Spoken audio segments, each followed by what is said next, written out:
की हा सगळा भवरोग घालवायचा असेल तर त्याच्याकरता एक उपाय आहे. ऐसे विठोबाचे नाम उच्चारिता खंडे जन्म. या नामानं भवरोग जातो असं तुकोबाराय म्हणतात. पण भवरोग जातो म्हणजे नेमकं काय होतं, भवरोग तुटतो म्हणजे नेमकं काय होतं, कारण हे रोग कशा कशातून निर्माण होतात, कसे कसे निर्माण होतात, या रोगाचा प्रकार कोणता, याचा थोडासा विचार करायचा आहे. वेळेची मर्यादा आहे. एक थोडा वेळ आपण भगवंताच्या नामाने जर भवरोग जात असेल तर भगवंताचं नाम घेऊ. एक पुढे 5-7 मिनिटांमध्ये मी या रोगाचा थोडासा विचार करून सेवा संपवतो. विठोबा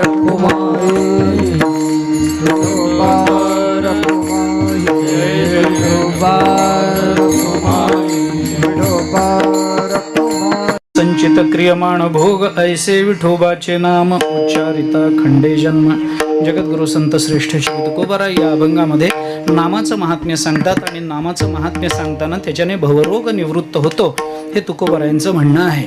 हा भवरोग नेमका काय आहे हे कळल्याशिवाय त्याची निवृत्ती कशी होते हे आपल्याला कळणार नाही. याच्याकरता म्हणून पहिल्यांदा रोगाचं विश्लेषण आपल्याला करावं लागलं.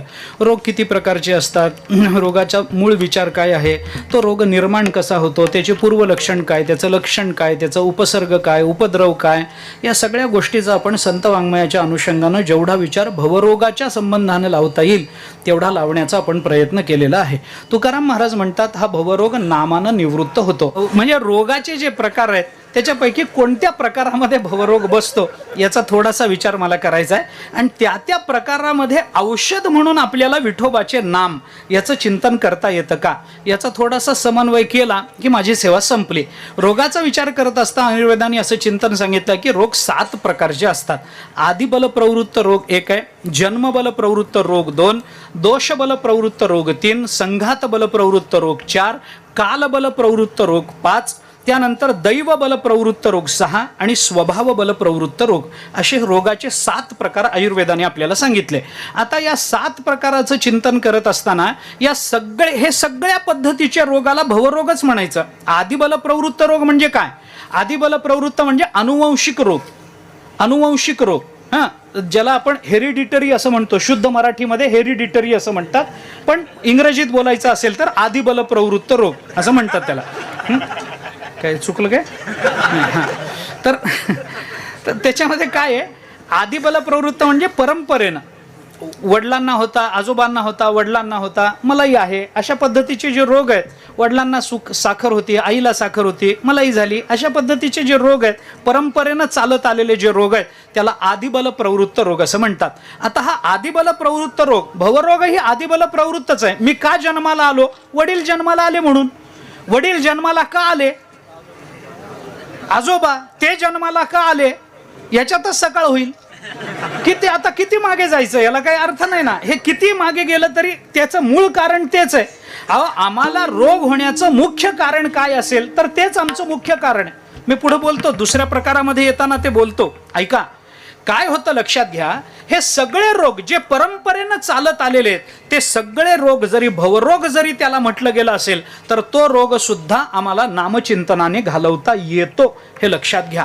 तुकाराम महाराजांचं चिंतन या संबंधामध्ये जर बोलायचं झालं तर तुका म्हणे कोटी कुळेती पुनीत भावे गाता गीत विठोबाचे. सारासार विचार करा उठा उठी नामधरा कंठी विठोबाचे. त्याचं शेवटच्या चरणामध्ये तुकोबाराय बोलतात, तुका म्हणे कोटी कुळेती पुनीत भावे गाता गीत विठोबाचे. विठोबाचे गीत भावे गाता, भावानं जर नामचिंतन आम्ही भावपूर्ण करू तर त्याच्याने काय होईल, कोटी कुळे पुनीत होतात. मग कोटी कुळे पुनीत होत असतील तर मागच्या सगळ्या कुळातला रोग गेला आणि सगळ्या मागच्या कुळातल्या लोकांचं पाप निवृत्त झालं. कशाने झालं, नामानं जर होत असेल तर आदिबल प्रवृत्त रोग नामानं निवृत्त होतो, हे आपल्याला चिंतन करता येण्यासारखं आहे. दुसरा जन्मबल प्रवृत्त रोग आहे. जन्मबल प्रवृत्त, आमच्या सर्व रोगाचं मूळ कारण जन्मातच आहे. असं का झालं त्याचं तेच कारण आहे. ते 3 प्रश्नाला उत्तर एक आहे. भाकरी का करपली, घोडं का अडलं आणि पानं का सडली, फिरवलं नाही म्हणून. एकच उत्तर त्याचं. भाकरी का करपली, फिरवली नाही म्हणून. घोडं का अडलं, फिरवलं नाही म्हणून. घोड्याला काय आहे, खाली बसायची सोय नाही, त्याचं सगळं उभ्या उभ्या असतं. म्हणजे त्याला चारा खायचा तरी उभ्या उभ्या, पाणी प्यायचं तरी उभ्या उभ्या, ते सगळं उभंच आहे. त्या घोडं बसलं की घोडं संपलं. त्याचा काही उपयोग नाही. बसलेल्या घोड्याला गोळीच मारतात. तुम्ही मुंबईला महालक्ष्मीला जाऊन बघा, पैसे लावू नका घोड्यावर, नुसतं बघायला जा. हा, तिथं कोटी 2-2 कोटीची घोडी, पण खाली बसली की गोळी मारतात कपाळात त्या घोड्याच्या. काही उपयोगाचं नाही. घोड्याचं सगळं उभं अहो ते झोपतं ते उभ्या आपण कसं कीर्तनात बसल्या बसल्या झोपतो की नाही, तसं देवाने त्या घोड्याला उभ्या झोपायची व्यवस्था, उभ्या झोपायची व्यवस्था करून दिलेली आहे. घोडं का अडलं? फिरवलं नाही म्हणून. भाकरी का करपली? फिरवलं नाही. पानं का सडली? फिरवलं नाही. तसं माणसाला आध्यात्मिक, अधिभौतिक, अधिदैविक ही दुःख होतात, रोग होतात. का होतात? सगळ्याचं उत्तर एक आहे, जन्माला आला म्हणून. हा जन्मालाच आला नसता तर कुठला रोग झाला असता? एक मनुष्य सारखा आजारी पडायला लागला, त्याला डॉक्टरकडे नेलं. 2 दिवस औषध दिलं, बरं वाटायचं. 2 दिवसानंतर पुन्हा रोग. मग त्याच्यापेक्षा मोठ्या मुंबईपर्यंत गेले, परदेशात जाऊन आले, पण औषध होई असेपर्यंत बरं वाटायचं, पुन्हा रोग, पुन्हा ते तसं. शेवटी वैद्य झाले, हकीम झाले, मंत्रतंत्र झाले, गंडे दोरे झाले, जे काही करता येणं शक्य होतं ते सगळे उपाय केले, रोगच दूर होईना. शेवटी त्या लोकांना असं कळलं की आपल्या गावामध्ये शिकलेला, परदेशात शिकलेला, फॉरेन रिटर्न एक डॉक्टर आला. लोकांचा भ्रम असा आहे की परदेशात शिकलेले शहाणे असतात. असं काही नसतं. मी पुष्कळ परदेशी मूर्ख बघितले, असं काही नाही. आणि परदेशात शिकलेले स्वदेशी मूर्खही बरेच बघितलेत, असंही काही नाही. त्याच्यात काय, ते परदेशात शिकला म्हणजे मोठा आहे, शहाणा आहे, हुशार आहे, असा भ्रम आहे. त्याच्याकडे गेले, त्याला ती सगळी फाईल दाखवली. हे बघा, आमचे काका आजारी पडतात, औषध दिलं की बरं, काय रोग आहे कळत नाही. मग त्यांनी तपासलं. ते तपासायचं एक तंत्र असतं. ते सगळं आधी डोळे बघतात, जीभ बघतात, इकडं दाब तिकडं दाब, उलथं पालथं करतात आणि मग विचारतात काय होतंय तुम्हाला. मग हे सगळं कशाला केलं? पण ते शास्त्र आहे, त्याला काही इलाज नाही, ते करावंच लागतं त्यांना. काहीही न तपासता औषध देणारा, काही न विचारता औषध देणारा एकच डॉक्टर मी बघितला माझ्या आयुष्यात. तुम्ही बघितले असतील कदाचित, पण माझ्या आयुष्यात मी एक बघितलं. काही विचारत नाही, काही बोलत नाही, काही नाही, फक्त तपासतो ना औषध देतो. एकच डॉक्टर बघितला महाराज माझ्या आयुष्यामध्ये, जनावराचा. तो म्हशीला विचारत नाही, बाई तुला काय होतंय, रात्री काय खाल्लं होतं म्हणून असं झालं. तो बघतो, तपासतो ना औषध देतो. ज्याला असं वाटतं की डॉक्टरने काहीच विचारू नये औषध द्यावं, त्याने त्याच्याकडे जाऊ बाबा, आपलं काय म्हणणं. असं कसं होईल? अरे शास्त्र आहे ते, विचारावं लागेल, तपासावं लागेल. तपासणं भाग आहे, ते शास्त्र आहे, तपासावं लागेल. आमच्याकडे एक जण डॉक्टरकडे गेले, डॉक्टरनी सगळं बघितल्यानंतर त्याला म्हणले तुम्ही कपडे काढून तो म्हणला डॉक्टर माझा ऐकते. म्हणले ऐकत नाही, आधी तुम्ही कपडे काढून झोपा, मी तपासतो मग बोलतो. तो म्हणला अर्धा मिनिट ऐका. ते म्हणले अर्धा सेकंद ऐकत नाही तर तुम्ही कपडे काढा, टेबलावर झोपा. त्यांनी कपडे काढले, टेबलावर झोपला. डॉक्टरनी तपासून विचारलं काय होतं? तो म्हणला काहीच नाही. तो म्हणलं कशा करता आले? ते म्हणले तेच मी सांगत होतो तुम्हाला, मुलीच्या लग्नाची पत्रिका द्यायची होती, विनाकारणच तपासलं. त्याला घेणं नाही देणं नाही. आता असं काय, त्याला इलाज नाही, शास्त्र आहे, त्याला काय करता. ते गेले डॉक्टरकडे, डॉक्टरने ते सगळं बघितलं. ते म्हणाले आमचे काका सारखे आजारी पडतात हो, औषध घेईपर्यंत बरे असतात, पुन्हा आजारी पडतात. मग त्यांनी ते सगळं तपासलं, तपासून सांगितलं तुमचे काका का आजारी पडतात मला कळलं. इतकं बरं वाटलं या लोकांना, चला निदान तरी झालं रोगाचं.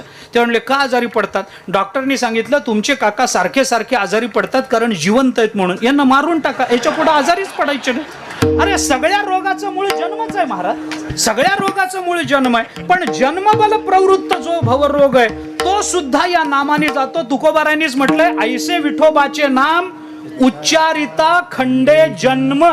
जन्मबल प्रवृत्त रोग सुद्धा नामानं निवृत्त होतो, हे तुकोबाराय बोलतात. त्यानंतर येणारा रोग, आता सगळ्यांचीच प्रमाण मी देत बसत नाही. याच अभंगामध्ये जवळजवळ तुकोबारायांनी या सगळ्या प्रकाराचं निराकरण केलेलं आहे. तुकोबाराय म्हणतात का बाबा अजून कोणते प्रकार, अजून काही रोग आहे का? एक रोग आहे तो आदिबल प्रवृत्त, दुसरा रोग आहे जन्मबल प्रवृत्त, तिसरा रोग आहे दोष बल प्रवृत्त. काही दोष असतात. मूल जन्माला आल्याबरोबर बऱ्याच वेळेला त्याला कावीळ झालेली असते. जन्माला आलेल्या मुलाला बऱ्याच वेळेला कावीळ, हा दोषबल प्रवृत्त रोग आहे. जन्माला येतानाच ते घेऊन आलेले असतात. तसं आपल्यामध्ये सुद्धा पुष्कळ दोष आहेत, एक नाही दोन नाही.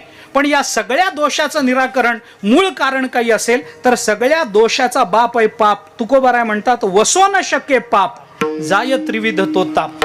वसो न शक्य पाप दोषबल प्रवृत्त रोग. संघात बल प्रवृत्त त्रिविध ताप निवृत्त होय, हा संघात बल प्रवृत्त रोग आहे. चौथा रोग आहे तो कालबल प्रवृत्त आहे. कालबल प्रवृत्त रोगाचा विचार केला तर तो विशिष्ट काळामध्ये होणारा रोग आहे किंवा विशिष्ट काळानंतर होणारा रोग. 40 नंतर चष्मा लागतो, हे काय आहे? कालबल प्रवृत्त रोग आहे. थंडीमध्ये सर्दी होते, कालबल प्रवृत्त रोग आहे. हे सगळे रोग तसे. तसं नामानं कालबल प्रवृत्त रोग सुद्धा जातात. का बाबा? कारण कुठलाही काळ असू देत, नाम हेच औषध आहे. काळ वेळ नाम उच्चारिता नाही, दोन्ही पक्ष पाही उद्धरती. नामानं दोन्ही पक्ष उद्धरून जातात. आपल्याला संगती लावताना आणखीन विचार करावा लागेल, प्रमाणही आणखीन देता येतील. काही रोग आहेत ते दैव बल प्रवृत्त. दैव या शब्दाचा अर्थ आहे प्रारब्ध. प्रारब्धाच्या बलानं, त्यालाच आयुर्वेदामध्ये कर्मज रोग किंवा रक्तज रोग म्हटले. एखादा मुलगा तरुण आहे, 27-28 वर्ष चालू आहे, बाहेर उन्हामध्ये गेला, फिरून आला, घरी आल्यावर आईला सांगितलं तांब्याभर पाणी दे. तांब्याभर पाणी आणायला आई आत गेली, हा खुर्चीत बसला आणि जागेवरच गेला उन्हानं. कशानं गेला? 28 हे काही वय नाही. तांब्याभर पाणी पिणं हे रोगाचं कारण होऊ शकत नाही. तसं असतं तर आपण रोज 3-4दा तर मरायला पाहिजे होतं. 3-4 तांबे तर तसे पाणी पितो आपण. मग कशामुळे गेला? काही नाही, प्रारब्ध. एवढंच त्याचं उत्तर. तसंच आहे, हे प्रारब्धाचा रोग सुद्धा हा याच्याने जातो. म्हणून तुकोबाराय म्हणतात, तुटे भवरोग संचित क्रियमाण भोग. भोग प्रारब्ध सुद्धा नामानं बदलतं. म्हणून एका जनार्दनी भोग प्रारब्धाचा हरिकृपे त्याचा नाश झाला. आणि काही रोग आहेत ते स्वभाव बल प्रवृत्त रोग. स्वभाव बल प्रवृत्त रोग जात नाहीत, कारण माणसाचा स्वभाव बदलत नाही. आता त्याचं पुष्कळ आहेत. आधी होता वाघ्या, आता सांगू का हे सगळं? त्याचा येळकोट राहीना आणि मूळ स्वभाव जाईना. स्वभाव जात नसतो, अंतरीचे धावे स्वभावे बाहेरी धरिता हे परी आवरेना. तुकोबाराय म्हणतात, स्वभाव मूर्ध्नी वर्तते. एका सुभाषितात आले. रावणाने तर स्पष्ट सांगितलंय, द्विधा भज्यम अपेयम न नमेयम तू कस्यचित एषमे सहजो दोषः स्वभावो दुरतिक्रमः. स्वभाव बदलणं अति कठीण असतं. एका सुभाषितकाराने म्हटलंय, कुत्र्याला राजा केलं तरी ते चप्पलच चघळणार. त्याला राजा करा, पण त्याचा स्वभाव असतोय, त्याला काय करता? स्वभाव बदलत नसतो, पण नामाने स्वभावही बदलतो. हो, स्वभाव बल प्रवृत्त रोग. मी छोटंसं उदाहरण देऊन थांबेन. हो, आपल्याला सगळ्यांना वालाकोळ्याची गोष्ट माहिती आहे. वालाकोळ्याची गोष्ट सगळ्यांना माहिती आहे. रामायण सगळ्यांना ऐकून माहिती आहे. मला गोष्ट सांगायचीच नाही, मला त्याच्यातला भाव फक्त सांगायचा आहे. नारद महर्षी रस्त्याने चालले होते, वालाकोळ्याने अडवलं. काढा काय काय काढा. नारद म्हणाले काहीच नाही. नाही कसं? प्रवासाला निघालेल्या माणसाजवळ काही नसतं असं कसं? कुठंतरी लावलं असेल कनवटीला, लावा काढा. एखादा नाणं असेल सोन्याचा, एखादा रुपया असेल, काढा. नारद महर्षी म्हणाले, बाबा खरंच नाही, तू तपासून बघ. त्यांनी तपासून बघितलं, नारदांच्या कनवटीला काही सापडलं. तो म्हणाला, नाही नाही असं कसं? तुमच्या विण्यात लपवलं असेल. ते म्हणले, घेऊन बघ कसा जड लागतोय, हलका लागतोय. काही नाही, चिपळ्यात काही नाही, विण्यात काही नाही, कुठंच काही नाही, कुठं वर केसामध्ये शेंडीमध्ये लपवलेलं नाही. नारद महर्षी म्हणाले, नाही माझ्याजवळ काही बाबा. तर म्हणाला, असं कसं होईल? मनुष्य प्रवासाला निघाला आणि त्याच्याजवळ काही नाही, असं कसं होईल? काय करता काय तुम्ही? नारद महर्षी म्हणाले, कीर्तनकार आहे. वालाकोळी म्हणाला, मग तुमच्या एवढं कुणाजवळच सापडायचं नाही, काढा. आधी तुमच्या जवळचं काढा, सगळ्यात जास्त तुमच्या जवळ सापडल, काढा. नारद महर्षी म्हणाले, तसला नाही बाबा, कीर्तनकार मी, कीर्तनाचा प्रवर्तक आहे, मी तसा कीर्तनकार नाही. त्यांनी सांगितलं, असं कसं? मग नारदांनी त्याला विचारलं, असं का करतोस, वाटमारी का करतोस? त्यांनी काही कारण दिली. नारदांनी त्याला सांगितलं, बाबा तू घरी जाऊन विचारून ये, अमुक तमुक सगळा इतिहास आपल्याला माहिती आहे. गेला, सगळं झालं. झाल्यानंतर नारदाने परत आला, पश्चाताप दग्ध झाला, राम शब्द उच्चारता येईना, मरा शब्द उच्चारता आला. नारद महर्षी म्हणाले, हरकत नाही. तो पश्चाताप दग्ध झाला नारदांकडे. नारदा काय करू मी आता, मला सांग. नारद महर्षी म्हणाले, बाबा एक लक्षात घे, प्रपंचाची वेळ निघून जाते, परमार्थाची वेळ कधी जात नाही. प्रपंचाची, अरे एका विशिष्ट वयामध्ये प्रपंच करता येतो, परमार्थाला वेळ आहे का? 75व्या वर्षी लग्न करता येतं काय? येत नाही. पण नामस्मरण करता येतं ना. 5व्या वर्षाच्या ध्रुवापासून ते 1400 वर्षाच्या चांगदेवांपर्यंत परमार्थाचा एवढा व्यापक विचार आहे, एवढा व्यापक. 5 वर्षाचे ध्रुव बाळ ते 1400 वर्षाचे चांगदेव, कुणी चिंतन करावं, कुणी नामस्मरण करावं. आम्ही त्याच्या आधीमध्येच आहे ना कुठेतरी. आम्ही काही 1400 पर्यंत जातच नाही, चिंताच नाही त्याची.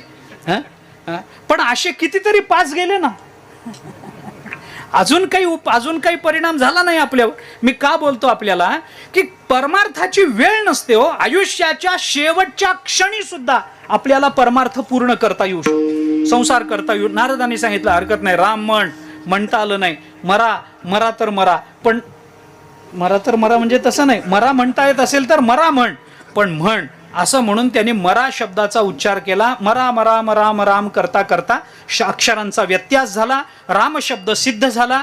राम राम करत मुखातून नामस्मरण व्हायला लागलं. वारुळ अंगावर झालं. आणि मग कालांतराने नारद महर्षी त्याच रस्त्यानं पुढे निघाले. कुठून तरी राम राम राम राम शब्द नामचिंतन ऐकू येत आहे. नारदाने बघितलं, कुठे काही दिसेना, जवळपास कोणी व्यक्ती नाही. मग कुठून आवाज येतोय? आवाजाच्या दिशेनं नारद महर्षी गेले. वारुळातून आवाज येतोय हे कळल्यानंतर नारदाने वारुळ काढलं. आतून वाल्मिकी ऋषी प्रकट झाले. माझा दृष्टांत संपला. मला विचारायचंय असं, त्याच्यानंतर मग वाल्मिकी ऋषींनी पुढे रामायण सांगितलं, केले रामायण. रामाआधी आपण नेहमी सांगतो, मला त्याच्यातून बोध घेण्याची गंमतशीर गोष्ट अशी वाटते की वाल्मिकी ऋषींनी त्या निमित्तानं जगाला हे दाखवून दिलंय, रामायण सांगायचं असेल तर आधी अंगावर वारुळ होईपर्यंत नाम घेतलं पाहिजे, मग रामायण सांगायचा अधिकार मिळतो. असं कदाचित त्याच्यात असावं, दावा नाही, कदाचित असं असावं असं म्हणतोय मी, असं असावं. मग झालं, नारदाने त्यांना उठवलं. मग ते वाल्मिकी त्यांनी ओळखलं, पुन्हा नमस्कार झाला, सगळं झालं, दृष्टांत संपला. मला असं विचारायचं आहे, नारदांनी ज्याला नामचिंतनाला बसवलं होतं तो कोण होता? तो वाटमारी करणारा होता, दरोडेखोर होता. पण नारदांनी ज्याला उठवलं तो कोण होता? ते ऋषी होते. मग वाटमारी करणाऱ्यापासून ते ऋषित्वापर्यंतचा स्वभाव परिवर्तन कशाने झालं? नामाने होत असेल तर नामाने स्वभाव बल प्रवृत्त रोगही दूर होतात, असं त्याचं चिंतन आपल्याला करता येतं. आणि हा सगळा स्वस्य भाव हा स्वभाव हा या अर्थाने जर जायचं झालं तर तुकोबाराय म्हणतात, तुका म्हणे माया होय दासी लागे पाया, आईसे विठोबाचे नाम. तर ते नाम हे इतकं महत्वाचं आहे. तुकोबाराय प्रस्तुत अभंगातून आपल्याला रोगाच्या रूपकातून आपल्या समोर ठेवतात. त्याचं चिंतन करून हा रोग आपल्याला झालेलाच आहे, प्रश्न नाही. रोग झाला तर घाबरू नये. तुकोबारायने रोगाचं औषधही आपल्या हातात दिलंय ना, हा केवढा मोठा दिलासा आहे. रोग झाला असताना औषधच मिळालं नसतं तर घाबरणं योग्य होतं. रोग झाला आणि औषध हातात आहे, 2 मिनिटाचं काम आहे. राम एवढंच म्हणायचंय, विठ्ठल विठ्ठल एवढंच म्हणायचंय, राम कृष्ण हरी 6च अक्षर उच्चारायची आहेत. फार मोठं औषधही नाही की हिमालयात जा, शोधून आणा, अमुक करा तमुक करा, काहीच नाही. बसल्या बसल्या रामकृष्ण हरी रामकृष्ण हरी रामकृष्ण हरी एवढंच म्हणायचंय. इतकं सोपं औषध तुकोबारायांनी दिलंय. ज्ञानोबारायांनी औषधाचा विचार करताना म्हटलंय की औषध कसं देखे रोगाते जिणावे, औषध तरी द्यावे परी अतिरुच्च व्हावे मधुर जैसे. तसं हे अतिरुच्च मधुर आणि रोगाला जिंकणार औषध आपल्याला तुकोबाराय देतात. ते नामचिंतन आपण केलं पाहिजे. संपूर्ण भागवताचं स्वारस्य फक्त आणि फक्त भगवान नामात आहे, हे आपण लक्षात घेतलं पाहिजे. भागवत संपताना आपल्याला म्हणावं लागणार आहे, नाम संकीर्तनम यस्य सर्व पाप प्रणाशनम. हा श्लोक आपल्याला म्हणावा लागणार आहे. हे नामाचं महत्व आहे. भगवान श्रीकृष्णाचं नाम, भगवंताचं नाम, नारायण हे नाम मुखात असताना अजामेळाला काय झालं, प्रल्हादाला काय झालं, ही चरित्र आज होऊन गेली. दशमापर्यंत आला ना आज तुम्ही, 6व्या स्कंधापासून ते दशमापर्यंत इतकं झालं. तर त्याच्यामध्ये ही सगळी चरित्र येऊन गेली आपल्याला. आपण त्याचा विचार करावा आणि भागवताचं स्वारस्य म्हणून, सगळ्या तीर्थयात्रेचं स्वारस्य म्हणून आपण नामचिंतनाकडे प्रवृत्त व्हावं असं मला वाटतं. या दृष्टीनं या नामाचा विचार सांगणारं हे तुकोबारायांचं चिंतन मी आपल्यासमोर ठेवलेलं आहे. त्या दृष्टीनं नामाकडे आपण सर्वांनी आम्ही प्रवृत्त व्हावं. काय आहे, नाम घेणं अवघड नाही आहे, राम म्हणणं अवघड नाही. हो, राम म्हणायला काय लागतं, काय फार कष्ट आहे? काहीच नाही.